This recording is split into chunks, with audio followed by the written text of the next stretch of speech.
Good afternoon, students. Good afternoon, sir. Good afternoon. Good afternoon.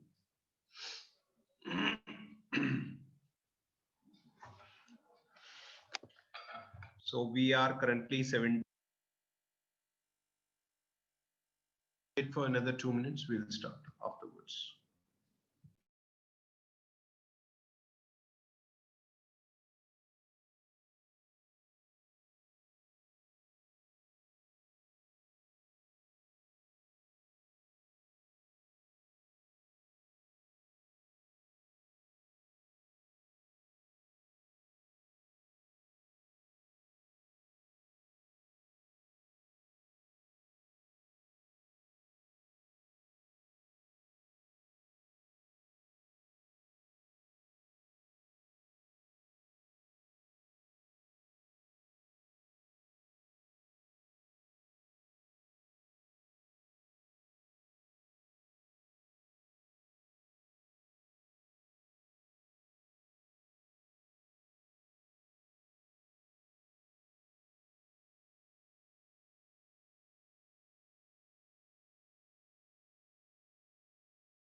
Okay. So I think अब हम start कर सकते हैं. ठीक है? Yes, sir. Okay. So now the topic for today is reliability and recovery. Reliability and recovery अगर आप normal English term में बात करो, so reliability means whatever transactions, whatever execution you are like doing, how reliable they are. कितना आप उन पे rely कर सकते हो, कितना वो genuine है और सही काम कर रहे हैं. Secondly, reliability का बड़ा एक correlation होता है recovery से. Say for example, I am talking to you. या आप अगर student point of view से बात करूं, student is talking or interacting with the faculty in this lecture. Just in case मान लीजिए बच्चे के एंड पे क्या हो जाता है, there is some network problem. आप लोगों के एंड पे कोई नेटवर्क प्रॉब्लम हो जाती है, तो अब जो टॉपिक्स आपके रह गए हैं या आपके जो टॉपिक छूट गए हैं वो कैसे करोगे? So we have got a plan. क्या कि the sessions are being recorded, तो आप उसको चेक कर सकते हो. So something like this, reliability and recovery. Okay, so let us move further in our this. So a reliable DBMS is one that can continue to process user requests even when the underlying system is unreliable, that is failure occur. वही चीज जो मैंने आपको बताई reliability और recovery का, कि मान लीजिए अगर कुछ इशू हो भी जाए तब भी रिलायबल डीबीएमएस एक ऐसा सिस्टम होगा जो प्रॉपरली फंक्शन करता रहेगा. I give you small example. आप अपने घर के जो चीजें होती हैं उनसे कोरिलेट कर सकते हो. आपने देखा होगा जो भी हमारे हेवी इलेक्ट्रिकल अप्लायंसेस होते हैं, जो heavy in the sense not by weight but why the like energy consumption that they make, like these days winters have come, they have arrived. तो हम लोग क्या करते हैं कि अपने घरों में गीजर वगैरह चलाते हैं, है ना. सो गीजर हुआ, है ना, इस तरीके से वॉशिंग मशीन हुई, एसी हुआ. तो क्या होता है कि इन लोगों का इन चीजों का सेटअप इस तरीके से किया गया है जस्ट इन केस अगर पीछे से सप्लाई अब्रप्ट आ जाए, है ना. क्या होता है, हम लोग अपने घर में इलेक्ट्रिसिटी तभी तो यूज कर पाते हैं पीछे से सप्लाई आती है. तो से फॉर एग्जांपल अगर पीछे से सप्लाई कोई अब्रप्ट हो जाए या कुछ गड़बड़ हो जाए, तो अप्लायंसेस के अंदर इतने अंदर व्हाट शुड आई से फर्दर हार्डवेयर इक्विपमेंट्स होते हैं, hardware is a wrong term, physically systems ऐसे मेंटेन होते हैं कि they can maintain your systems, like कहते हैं थर्मोस्टेट इज वन थिंग, वो उसके जो वो होता है पीछे से पावर आती है उसको मैनेज कर लेता है, so in that way your system is maintain. So क्या होता है, पीछे से कोई सप्लाई गड़बड़ भी हो तो भी रिलायबिलिटी बनी रहती है और आपका सिस्टम एज इट इज काम करता है। So that's the concept of reliability. Reliability means just in case अगर कोई कंडीशन प्रॉपर तरीके से मैच नहीं होती तब भी आपका सिस्टम सही वर्क करेगा and you'll have the same efficient system like you were having earlier. So that's the concept. Okay, now reliability is very closely related with two properties. ये हम जब कल वाले लेक्चर में पढ़ रहे थे, कल या पीछे के लेक्चर्स में, तब हमने देखा था. So please note it down. Reliability is often related with atomicity and durability. अगर सिस्टम रिलायबल रहेगा तो ये दो प्रॉब्लम हमें कभी नहीं मिलेंगी, एटॉमिसिटी और ड्यूरेबिलिटी की. And if atomicity and durability is not there, so definitely reliability is in question.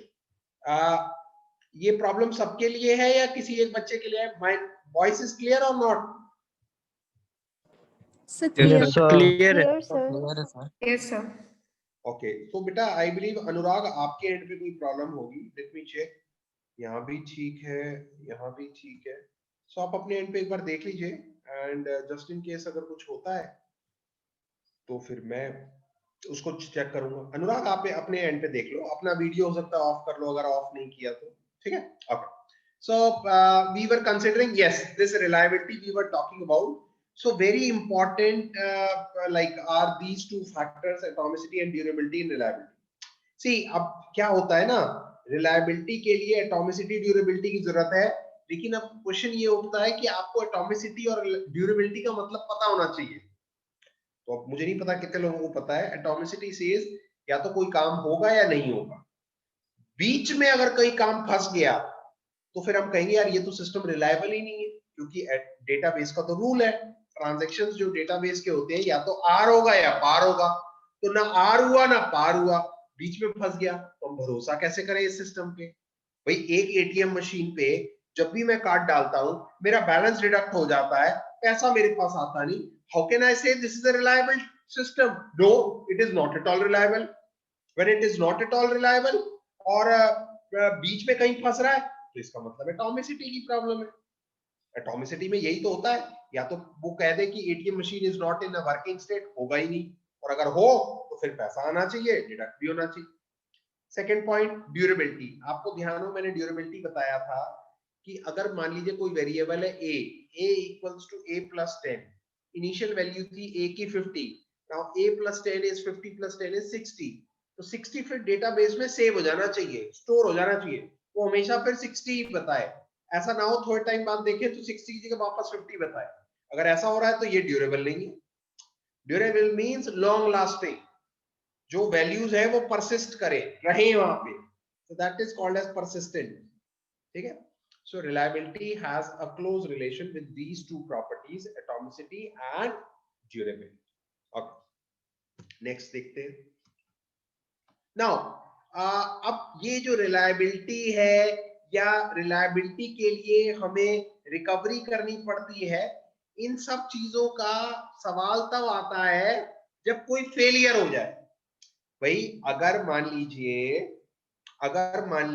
कि मेरे घर में अगर कभी लाइट ही ना जाए, अगर मुझे पता चल जाए कि मेरे घर में कभी लाइट ही ना जाए, तो ना मैं अपने घर में कभी इन्वर्टर रखूंगा ना जनरेटर रखूंगा. We have these things, inverter, generator, simply because of the fact that we know that electricity is something कभी भी due to n number of reasons कभी भी आपके घर पे जा सकती है. So in order to like restrict that or yeah, in order to counter that situation, हम अपने घर पे एक बैकअप रखते हैं. उसी तरीके से अगर हमारे सिस्टम्स इतने अच्छे हो जाए, उसी तरीके से अगर हमारे सिस्टम्स इतने अच्छे हो जाएं कि कभी भी रिलायबिलिटी का सवाल ही ना उठे, कभी रिलायबिलिटी का क्वेश्चन हमेशा रिलायबल रहे, तब तो कोई प्रॉब्लम ही नहीं है. है ना, जैसा चल रहा है सिस्टम वैसा ही चलता रहेगा, बट ऐसा कभी होता तो नहीं ना। अब हम एज अ ह्यूमन बीइंग्स को ही देख लीजिए, अभी आप लोग फिट है, I am fit because we are young, है ना, जैसे जैसे एज बढ़ती है, ओल्ड एज में जाते हैं, एजिंग होती है, सो वी सी ना, हमारे सेंसेस वीक हो जाते हैं, हमें सुनाई कम देता है, दिखाई कम देता है, मुझे तो अभी भी कम दिखाई देता है, I can see with the help of these spectacles, सारे सिस्टम सही हो तो कोई दिक्कत ही नहीं, बट ऐसा कभी होता नहीं, एंड nobody can guarantee। तो वो क्या चीज है जिसकी वजह से रिलायबिलिटी पे क्वेश्चन मार्क आता है, या हमें अपने सिस्टम को रिकवर करने के लिए रिकवरी मैकेनिज्म करने पड़ते हैं? So the answer is very simple, answer is कुछ ना कुछ हमारे सिस्टम पे, हमारे नेटवर्क पे, हमारे कंप्यूटर्स पे फेलियर्स होते हैं। सो उन फेलियर्स और उन सब की वजह से उन सब फेलियर्स की वजह से रिलायबिलिटी क्वेश्चन में होती है। नाउ अब ये हमारे लिए पढ़ना बड़ा जरूरी है कि फेलियर किस किस तरीके के हो सकते हैं, एंड फेलियर किस किस तरीके से हो सकते हैं ये जानना बड़ा जरूरी है। तो फेलियर तो होंगे ही, और फेलियर के तीन कारण होते हैं, एक होता है ट्रांजैक्शन फेलियर, एक होता है सिस्टम क्रैश, एक होता है डिस्क फेलियर। नीचे से स्टार्ट करते हैं, से फॉर एग्जांपल डिस्क फेलियर की बात करते हैं। तो डिस्क फेलियर का मतलब है कि हमारी हार्ड डिस्क की क्रैश हो जाए। अब हार्ड डिस्क क्रैश हो जाएगी तो फिर बचेगा क्या, क्योंकि हमारा सारा डेटा तो वहीं पे स्टोर्ड है, नहीं।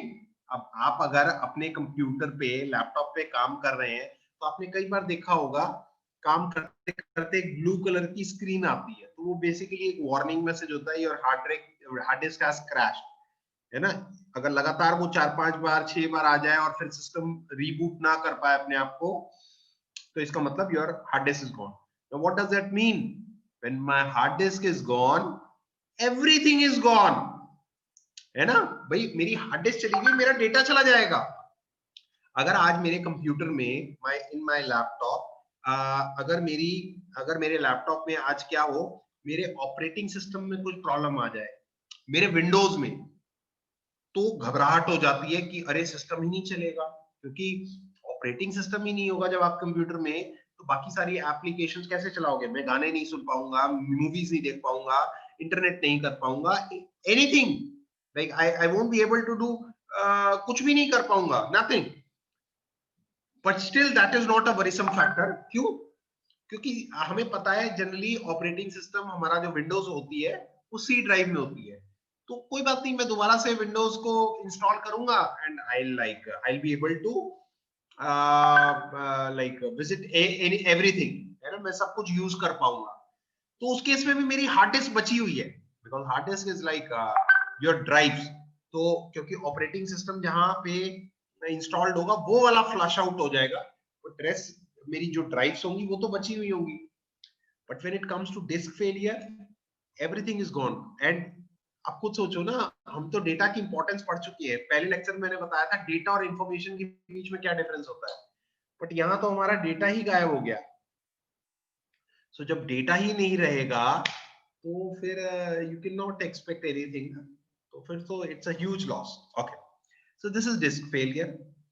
एंड सिस्टम क्रैश का मतलब होता है कि कोई पावर फेलियर की वजह से या कोई हार्डवेयर की प्रॉब्लम की वजह से आपका सिस्टम क्रैश हो जाए। मान लीजिए मेरा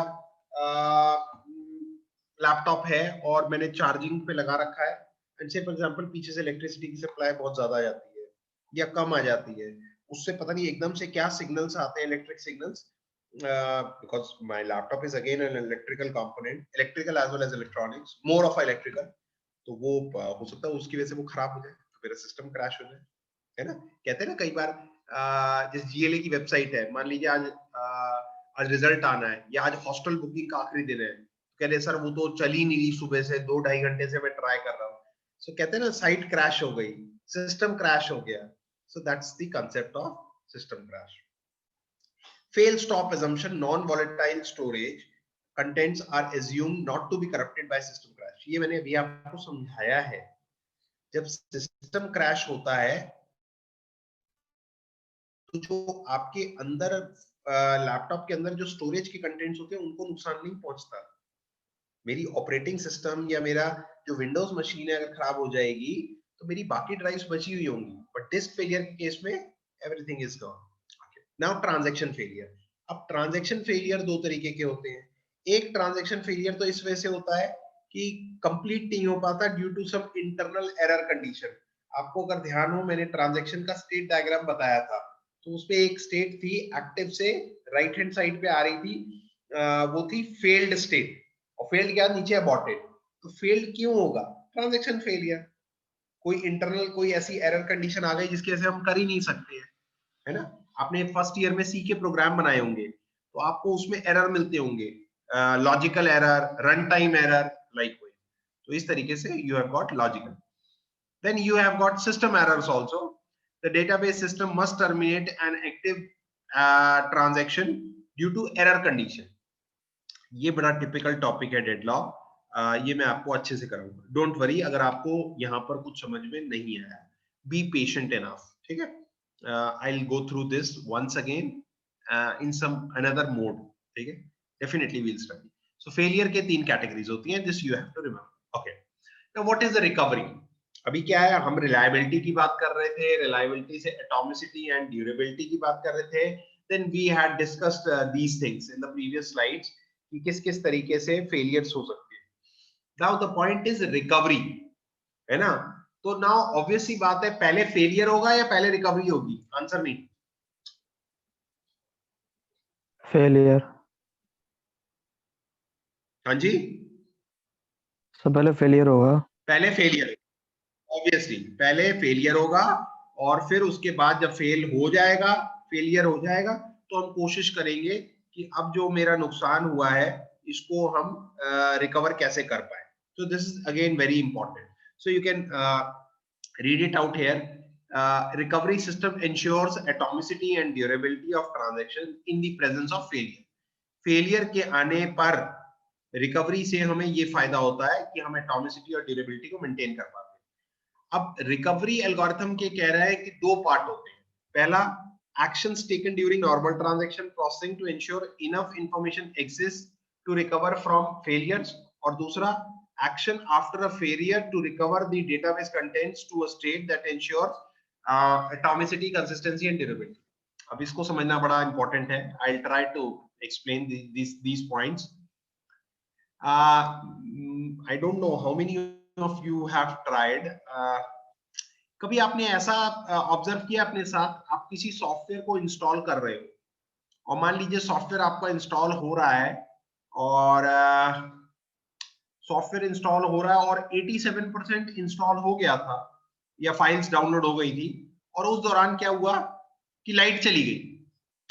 उस दौरान ये हुआ, लाइट चली गई। अब लाइट चली गई तो लैपटॉप का चार्जर बंद, और चार्जर बंद तो लैपटॉप भी बंद, क्योंकि आपके लैपटॉप की बैटरी बिल्कुल बैकअप नहीं दे रही थी, बिल्कुल जब तक प्लग करोगे तब तक ही उसमें एनर्जी आ रही थी।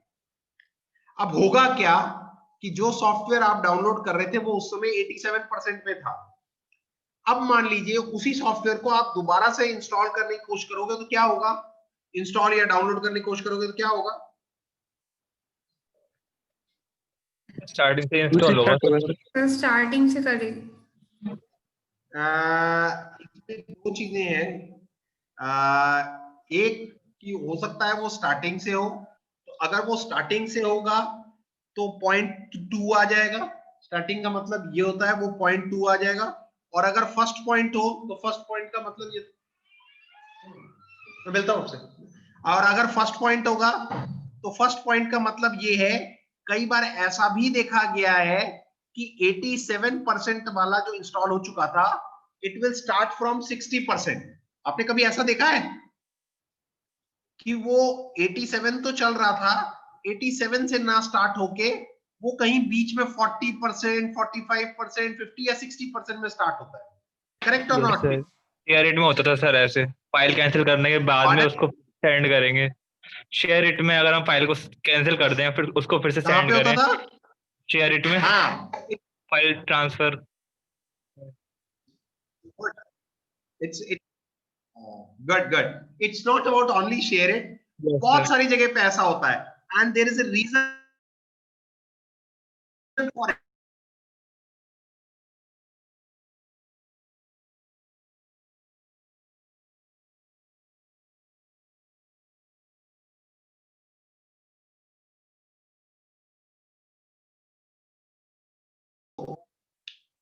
पहला तरीका ये है कि जहां से स्टार्ट हुए थे वो वहां तक उस स्टेट पे आपको ले जाएगा, ठीक है, जहां से आप स्टार्ट हुए थे वहां तक ले जाएगा। अब इसका मतलब क्या है? इसका मतलब ये है कि उस दौरान अगर कुछ इंस्टॉलेशन हुआ है और कुछ फाइल्स इंस्टॉल हो गई हैं तो उनको डिलीट कर दिया जाएगा, वापस स्टार्टिंग से फ्रेश। दूसरा तरीका ये होगा कि हमने जहां पर वो इलेक्ट्रिसिटी का फेलियर हुआ था वहां से लेकर वो कोशिश करेगा कि पिछली में कौन सी स्टेबल पोजीशन तक जा पाऊं। पूरा स्टार्टिंग तक नहीं जाएगा वो, क्योंकि क्या है, इतना हमने एफर्ट किया उसका तो सारा नुकसान हो जाएगा। We don't want that. What we'll do is हम देखेंगे प्रीवियस स्टेज पे कितना पीछे तक हम जा सकते हैं। तो अगर बिल्कुल स्टार्टिंग पे ना जाना पड़े और जस्ट पहले का हमें कोई क्लू मिल जाए तो ये अच्छा बात है कि नहीं है? भाई पूरा दोबारा से सारा काम करना पड़े, this is not a good technique, ये अच्छी बात नहीं है। हाँ यस, गेम इंस्टॉलेशन में भी होता है।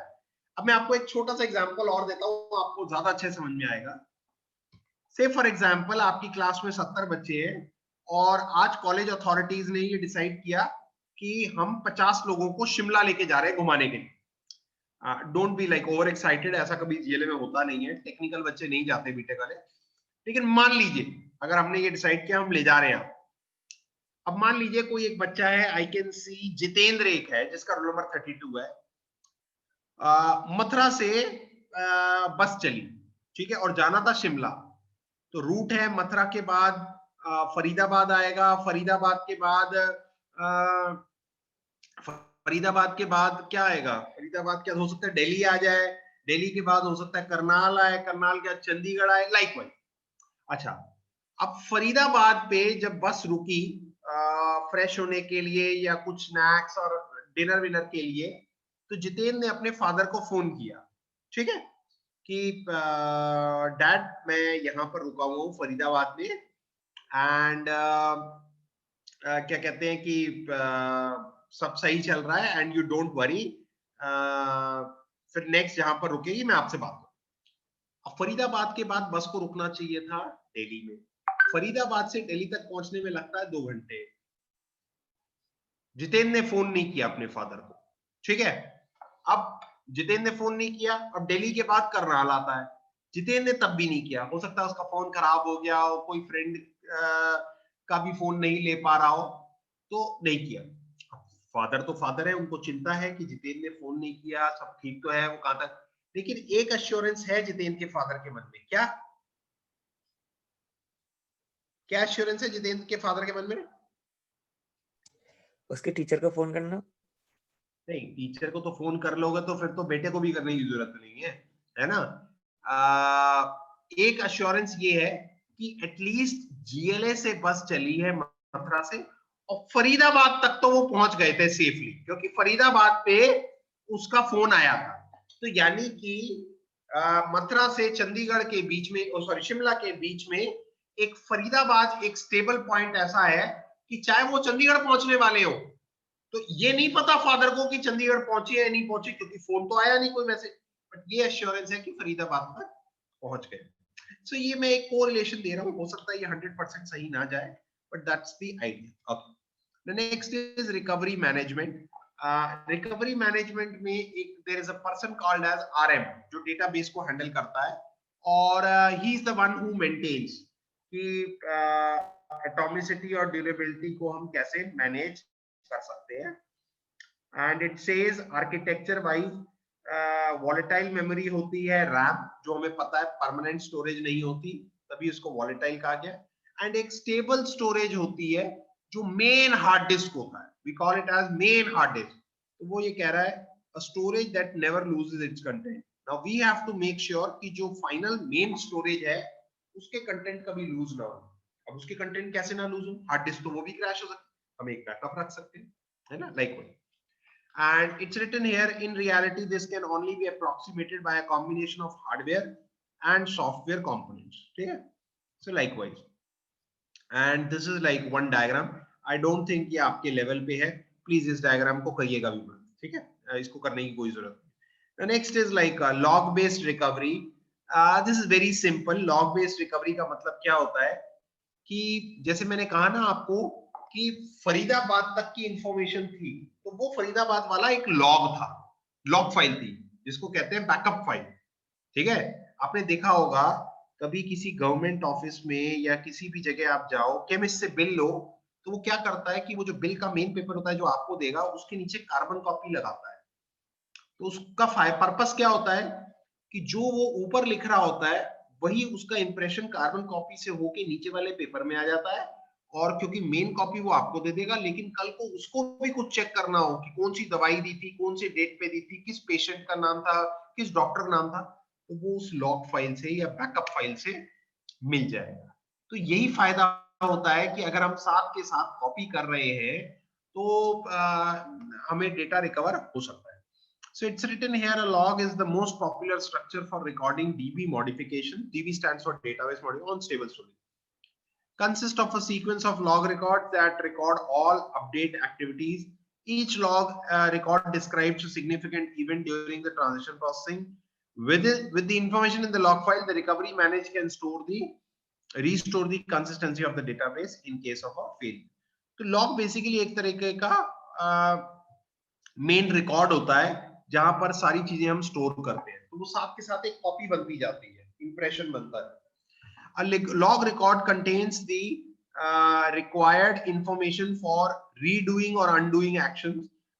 Redoing और undoing confuse मत होना, ये समय आने पर आपको explain कर दूंगा। Whenever a transaction is performed on the database, a log record is written in the log file, और log record की ये सारी values होती है। ठीक है, अभी ये नेक्स्ट स्लाइड में आपको क्लियर हो जाएगा ये कैसे लिखा जाता है। ये लॉग का वैल्यू अभी क्या होता है, शायद हो सकता है आप समझ ना पा रहे हो, so I will try to like make you understand by the help of this like whatever I'll write here in the note. Say for example, हमने क्या किया, we started at A और A से हम B तक गए, B से फिर हम C तक गए, C से हम फिर D तक गए, D से हम E तक गए, E से हम F तक गए। ये हमारे स्टेजेस है, ठीक है, डेटाबेस के अंदर। पहले वैल्यू A थी, फिर B थी, फिर C थी, फिर D थी, फिर E थी, फिर F थी। अच्छा, हमें ये पता है कि A से B तक जाने में, all we know is A से B तक जाने में 10 सेकेंड्स लगते हैं। फिर हमें ये भी पता है B से C तक जाने में भी 10 सेकेंड्स लगते हैं, C से D तक फिर 10 सेकेंड्स, D से E तक 10 सेकेंड्स और E से F तक भी 10 सेकेंड्स। अब ये जो भी काम हो रहा है ये बिल्कुल परफेक्ट काम हो रहा है, और ये साथ साथ डेटा में वैल्यूज अपडेट भी हो रही है। I hope you remember what is the meaning of updation. Updation का मतलब होता है किसी चीज को राइट करना। डेटाबेस में दो ही काम होंगे, या तो रीड होगा या राइट। रीड मतलब सिर्फ देखना, और राइट मींस उस वैल्यू को अपडेट करना। तो ये कुछ वैल्यूज थी A B C D, आपस में रीड भी हो रही है, राइट भी हो रही है, और 10 सेकेंड्स में ये काम हो रहा है। अब ऑब्वियसली बात है, ये जो काम हो रहा है ABCD, इसको तो हम स्टोर कर ही रहे हैं, we are storing it. Now the problem is यहाँ पर कोई डिस्क फेलियर हो जाए तो क्या होगा, फिर तो हमारी रिकवरी करनी पड़ेगी। अब रिकवरी कैसे करोगे, रिकवरी मैनेजर के पास कुछ तो होना चाहिए, रिलायबिलिटी कैसे इंश्योर। तो हम ये एक तरीका लगा सकते हैं कि हमें पता है 10 सेकेंड्स बाद वैल्यू अपडेट हो रही है। अब हर 10 सेकेंड्स बाद तो पॉसिबल नहीं है, क्योंकि अगर हर 10 सेकेंड्स बाद मैं काम करूंगा तो वो फिर ये होगा कि ऑलमोस्ट जो मैं काम ऊपर कर रहा हूँ वो मल्टीपल टाइम्स करूंगा, व्हिच इज नॉट पॉसिबल, क्योंकि इसमें बहुत सारा डेटा है। इतना सारा डेटा स्टोर करने के लिए भी तो पैसा लगता है, हार्ड डिस्क में कैसे स्टोर करोगे। So what I can do is probably, मैं यहाँ पर क्या कर सकता हूँ कि ये जो 10 सेकेंड्स वाला काम हो रहा है, इंस्टेड ये 10 सेकेंड्स के मैं 20 सेकेंड्स के बाद 20 सेकेंड्स के बाद मैं डेटा स्टोर करूंगा। मान लो 20 सेकंड के बाद मैंने डेटा यहां तक का स्टोर कर लिया, ठीक है, मैं यहां पर एक लाइन बना देता हूं। फिर उसके बाद 20 सेकंड्स तक मैंने यहां तक डेटा स्टोर कर लिया। अब मान लीजिए कि कहीं फेलियर आ गया, मान लीजिए D की वैल्यू पर कोई फेलियर आ गया, यहां पर रहते हुए D की वैल्यू पर कोई फेलियर आ गया, है ना। इसको थोड़ा आई डोंट नो, नोटपैड में एक्चुअली फैसिलिटीज कम होती है। मान लो यहाँ पर D पे रहते, ये पूरा ही बढ़ गया, मान लो D पे रहते हुए कोई फेलियर आ गया। अब होगा क्या, डी पे रहते हुए अगर फेलियर आ जाएगा तो अगर कुछ ना हम करते तो हमारे पास तो कुछ भी नहीं मिल पाता, डेटा सब वेस्ट चला जाता और हमारा नुकसान हो जाता। बट क्योंकि हम 20 सेकेंड्स पे हम साथ के साथ लॉग फाइल्स बना रहे हैं, जनरेट कर रहे हैं, तो अगर यहां फेलियर आएगा तो क्योंकि यहां से लेकर यहां तक हमने डेटा की कॉपी रखी हुई है लॉग फाइल में, तो यानी कि डी पे फेलियर आने के बावजूद, या मान लो ई पे फेलियर आने के बावजूद, या मान लीजिए एफ पे फेलियर आने के बावजूद, कम से कम ये लास्ट इस पॉइंट तक तो हमारे पास डेटा स्टोर होगा, तो हमें ए बी सी तो कम से कम मिल जाएगा। यही वजह है कि वो जो आप गेम और ये सब कह रहे हो कि 85% पे रुकता है, बट वापस जब स्टार्ट करते हैं तो वो 45 या 50% स्टार्ट, तो उसका रीजन यही है, यू मेंटेन लॉग फाइल्स। सबको समझ में आ रहा है कि नहीं? थोड़ा पढ़ना पड़ेगा आपको आपस में से भी, ठीक है? ओके, नाउ लॉग फाइल को जब हम मेंटेन करते हैं तो उसका एक फॉर्मेट होता है, so that format is this, TI start, TI stands for transaction, V1 का मतलब पुरानी वैल्यू, V2 का मतलब नई चेंज वाली वैल्यू, और X का मतलब वो जो डेटा आइटम जिसपे आप एक्शन परफॉर्म कर रहे हो। मान लो मैं A वेरिएबल को चेंज कर रहा हूं और ट्रांजैक्शन नाम है 1, तो मैं लिख दूंगा यहाँ पे T1 A और वैल्यू मैंने मान लो 10 से 20 कर दी, तो मैं ऐसे लिखूंगा, यहाँ पर आपके लिए लिख के बता देता हूँ। I will write like this, मान लीजिए वो मेरा जो ट्रांजैक्शन है वो है T1 ट्रांजैक्शन, मैं डेटा आइटम A को चेंज कर रहा हूँ, A की वैल्यू पहले थी 10 और ट्रांजैक्शन के बाद हो गई उसकी 30, तो this is the log file formula. ये लॉग फाइल इस तरीके से मेंटेन हो। समझ में आ रहा है सबको? Everybody? Yes sir. Yes, sir. So I think we should stop here and rest. Like बाद में हम कंटिन्यू करेंगे लॉग बेस्ड रिकवरी से। ये स्लाइड मैं अभी आपके साथ शेयर कर देता हूँ तुरंत, और इसको आप रीड कर लीजिएगा। And we'll stop here and have a good day and like take care of yourself and be safe and have a great Diwali. Enjoy your vacations. Thank you. Happy Diwali, sir. Happy Diwali, sir. Happy Diwali, sir. Happy Diwali, sir. Happy Diwali. Happy Diwali to you too. Bye. Bye. Take care. Thank you, sir.